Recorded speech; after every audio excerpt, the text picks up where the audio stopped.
Hello, I'm just getting to another location. I'm hoping that will be better. Sorry about. I think I kicked you by mistake. Oh no, it's okay. I thought it was me. Right. Okay. Oh God. Right. Where's my camera? Okay. All right. Is that a bit better? Yeah, that's a lot better. Yeah. Okay, good. All right. We are in 15 minutes, so that should be. We'll kind of keep it short. Yeah, no, it's fine. Yeah. It's fine if we go a little bit over. It's okay. I can wait. All right. We'll try to keep it short, anyways, and maybe if things go well, we can have another conversation at another time as well. So. Yeah, sounds good. Yeah, but yeah, basically, I've been covering a lot of stories. I live in Japan for almost 30 years, and I cover a lot of stories related to foreigners. And a lot of the questions I get are based on a few videos that I did on the police in Japan getting arrested in Japan. Yeah. There were a few cases that I covered, like the story of Carlos Ghosn. I don't know if you followed his case, but No, I have. he was an executive that was jailed without any official charges for almost 2 years. And then eventually he escaped in a piano box, if you can imagine. The Great Escape from Japan. He orchestrated he hired hitmen and stuff, or not hitmen, but like, special ops guys, and he got himself flown out of Japan secretly. Yeah, I can't imagine that like in Japan, like how he pulled it off, right? Yeah, another guy who was a cryptocurrency king, and they thought he'd stolen cryptocurrency from customers in Japan. Turns out that they were wrong, and they had jailed him for almost 2 years. So some of those stories that I did were, around prisons and things, and I did interview the crypto guy. So when I saw your story, I thought, wow, this is interesting, and you're very open about your experience, and so I really wanted to chat with you. Okay, well, thank you. Yeah, I mean, mine's a lot different to them, obviously. Yeah. Like I am guilty, and right. but like I wouldn't change what happened to me, and there was no way that I was going to even be able to if I wanted to escape. Right. But yeah, I basically don't have access to hit and special ops guys, I guess. No, nothing like that. I just wanted to tell my story because I knew that there'd be people out there making the risks that I made. And not thinking about the consequences. And I just wanted to give them the information that I wish that I had, or I had access to. Whether that would have changed what I did, I don't know. But all I can do is just share my experience. Right. Yeah, a lot of people are very unaware of what the consequences could be. Your case was drugs, but sometimes it's violence or theft and things like that. Little things that people in the UK, or I'm from Canada, we don't really think much of it. Yeah. But it's treated very differently here. Yeah, no, I know. The embassy was telling me of a guy, he couldn't tell me the actual stories, but what I got from it was the guy just got into a little bit of a violent fight outside a club or something, and he was arrested and detained. And so yeah, it's really important to know what kind of you're going into before you travel to places like Asia. I am very lucky because I know if I did what I did in other countries, such as Cambodia or something, I would have even been on death row, which is absolutely crazy. Yeah. From someone who's been conditioned in the UK. Absolutely. So some of the questions I have, I apologize because I think you have covered a lot of this stuff on your own channel, but probably a lot of my viewers haven't heard your story. So can you explain why you were arrested and what exactly, how you got caught, I guess, and how you found out? Because I'm sure that first experience of wait a minute, what's going on? There's police and stuff must have been pretty traumatic at the beginning. Yeah, of course. So I basically entered Japan wanting to do a month solo trip.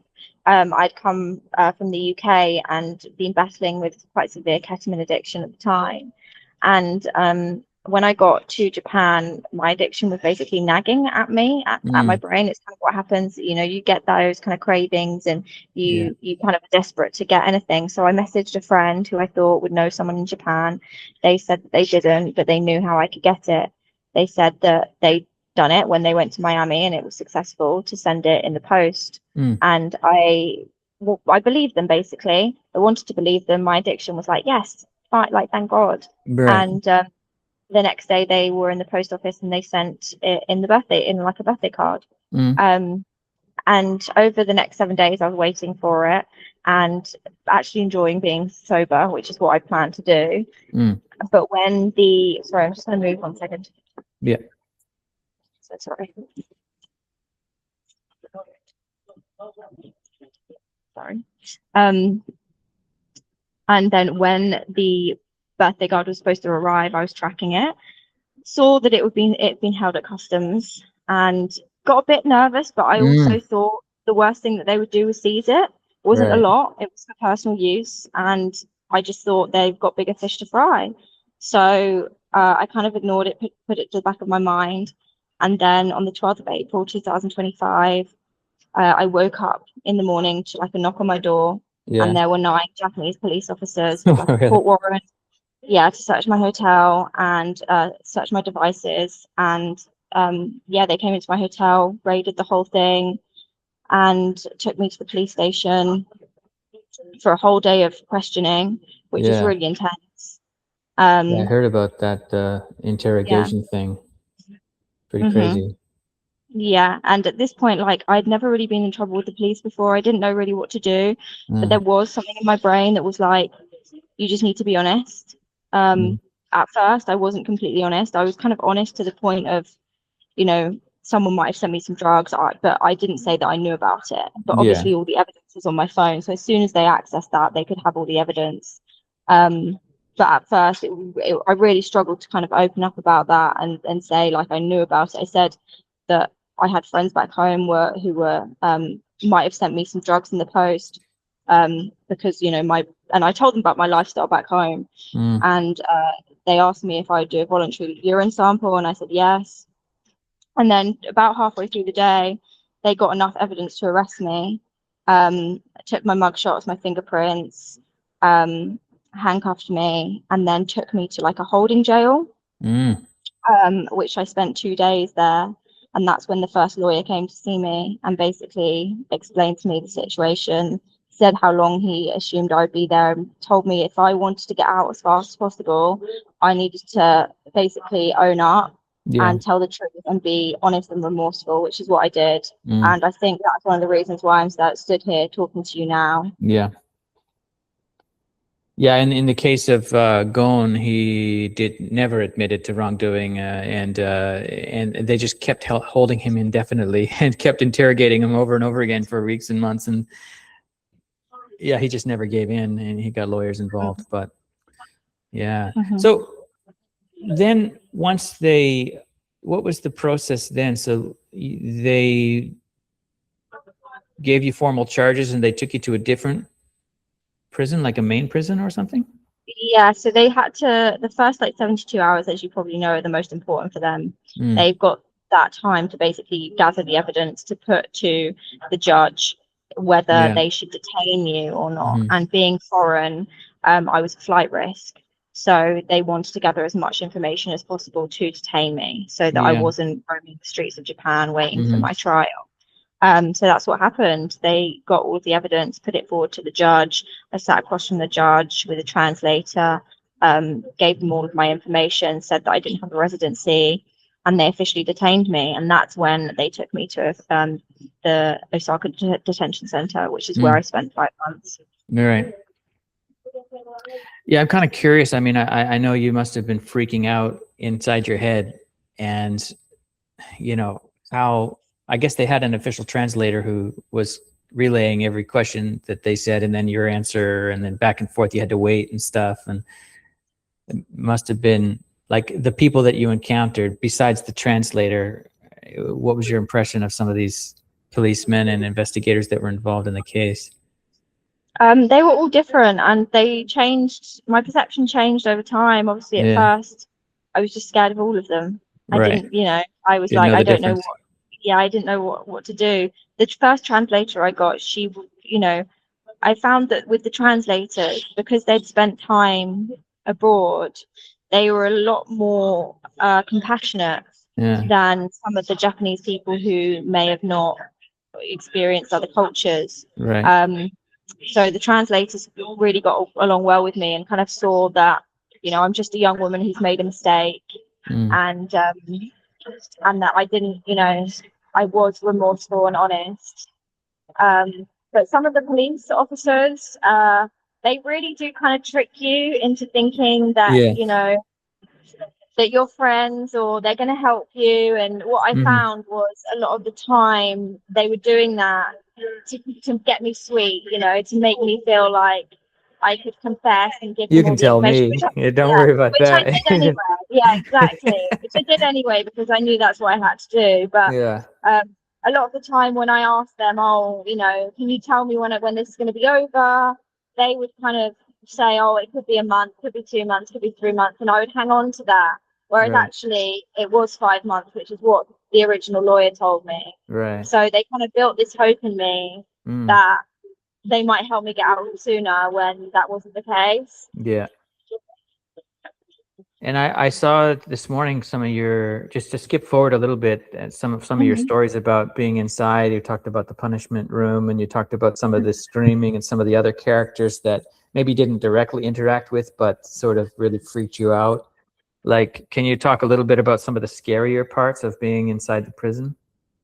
Yeah, I think the scariest part was one weekend. I think it was a Saturday. Yeah. And on the weekends, not much happens because the normal daily routine is just out the window. They only have a couple of guards monitoring you. So you basically just spend all the time doing absolutely nothing. Right.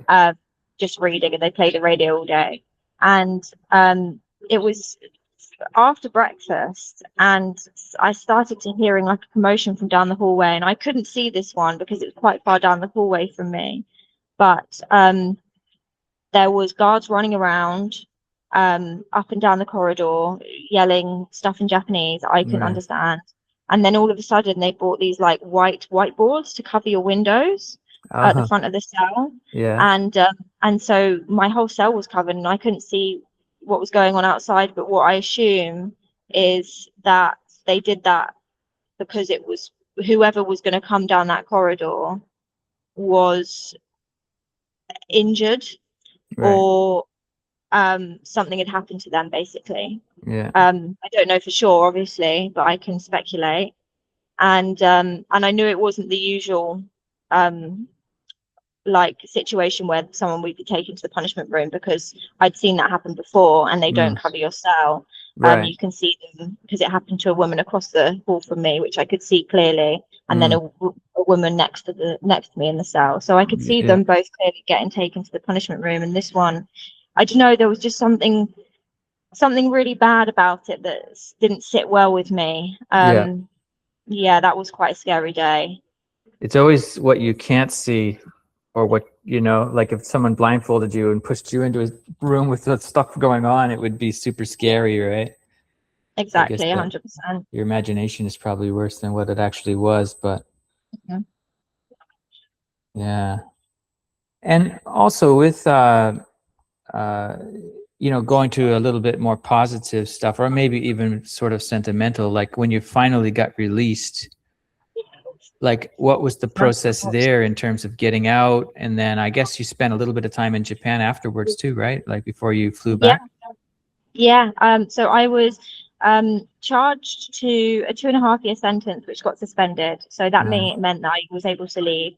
And that was a 4-year suspended sentence. And then there was a 2-week processing period from when they sentenced you to actually it being put in place.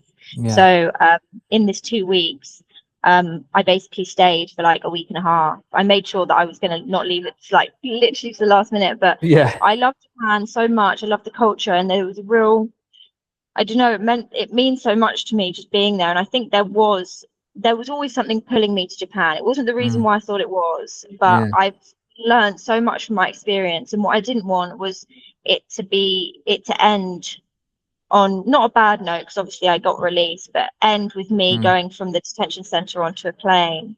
I'd learned a lot of spirituality and a lot about Zen Buddhists, and I wanted to go and see some temples and pray there properly, you know, without having, you know, substances on my mind. So I'm really grateful that I was able to do that. I decided to go to Hiroshima and do Bunny Rabbit Island. And then I went back up to Tokyo, which is where I got my flight back home. Yeah. It must have been a good feeling. Oh my God, it was, I think that feeling is better than anything that you can consume in your entire life. Yeah. Like, you know, I say that, you know, drugs really helped me, you know, until they didn't help me. But like, and like putting those substances into my body was like so thrilling at first, but like it turned into such a dark thing. Whereas that feeling of being released into the world, you know, just seeing greenery, feeling the sun on your skin, feeling the fresh air, like it's so unbelievable what you take for granted in normal life until you get put in a box for 24 hours a day for 5 months. Like I was grateful about everything. I even missed rain, which is huge coming from a British person. Yeah, right. I've never thought rain was great before. Whereas being like, British though, that would be yeah. Yeah, exactly. I spent a year in London when I was younger, probably around your age actually. Yeah, I mean it's good, I guess. Yeah. I'm grateful for it, so yeah. Good. And so if some of my just finally some of my followers want to follow you, you know, how can they get in touch with you, follow you on socials and things like that? Yeah, of course. So my TikTok is Shaka Ban, which is spelled quite differently. It starts with, it's HAUKU Ban, I think. I'm still getting used to the spelling. I'm sure you can tag me in the I'll put comment. it up there. And, Yeah. Yeah, and then I'm just me on Instagram, Izzy Rose. Okay. Yeah. Yeah, I'm going to do my best to try and put this together into some kind of format that can be posted easily. I'll do my best, but I would like to chat with you again. Thanks for taking your time. Yeah, we'll find another day. I know the time zones can be quite hard, but I'll find another day and I'll try and find somewhere a bit more quieter when I'm not rushing around. No worries. All right, thanks, Izabel. Appreciate your time. Thanks so much. All right, bye. Bye. Bye-bye.